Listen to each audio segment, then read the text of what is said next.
Lesson 3, ETF Trading Considerations.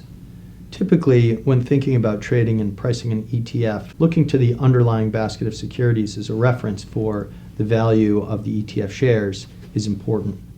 When we think about domestic equity funds with domestic equity underliers, it's pretty straightforward, as most of the underliers, if not all, are trading in real time at the same time the ETF shares are trading. But when we think about international equities, that's not always the case. For European underlying markets, there is a period of overlap between US market hours, typically 9:30 a.m. to 4 p.m. Eastern, and the European markets. With Asian markets, there's actually no period of time during which Asian markets are open and the underlying securities are trading in real time, and the US ETF market is open. So in those cases, it's important to understand the differences in the INAV calculation and the way that the market thinks about pricing those ETF shares. You'll typically see, for European underliers, the INAV trade generally in line with the price of the ETF shares during US market hours when the underlying European markets are open, typically during the US morning session and the European afternoon session. In those cases, when the European markets close, you'll tend to see the INAV essentially stagnate and flatline, reflecting the non-movement of the underlying securities because the prices aren't updating in real time as they're not open for trading at that instant. The US market still trades the ETF shares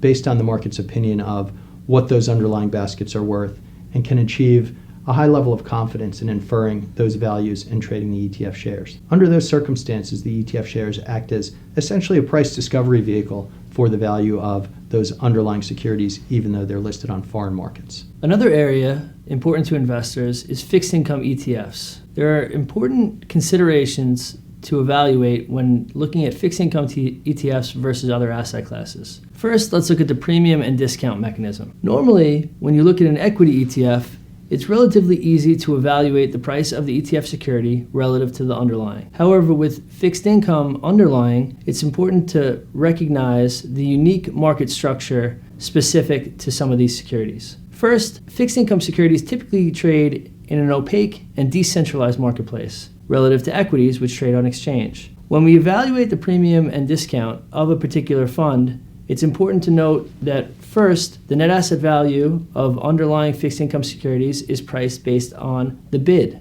Typically, we'll see the ETF price trade at a slight premium to the net asset value. The net asset value reflects bid side pricing of the underlying fixed income securities. As ETFs are continuously priced, they will typically trade within what we consider to be an arbitrage band between the bid and the offer of the underlying securities, and often allow investors to transact at a tighter spread than the underlying securities.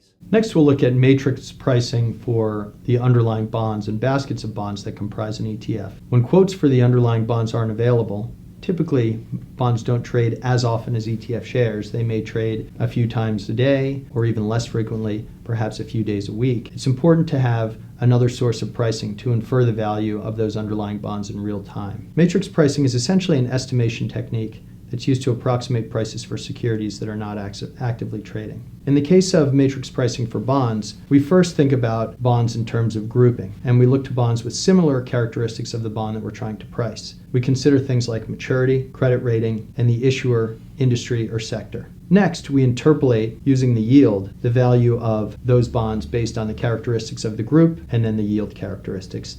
And finally, we arrive at an intrinsic valuation, where we calculate an indicative value of the bond using the yield curve and the characteristics mentioned previously. In the example here, we see bonds A, B, and C with different durations of 2, 3, and 4 years respectively, but all in the same sector, the financial sector. We know that bond A has a yield of 5% and bond C has a yield of 7%, and we're able to interpolate, based on matrix pricing, that bond B will have a yield of 6%.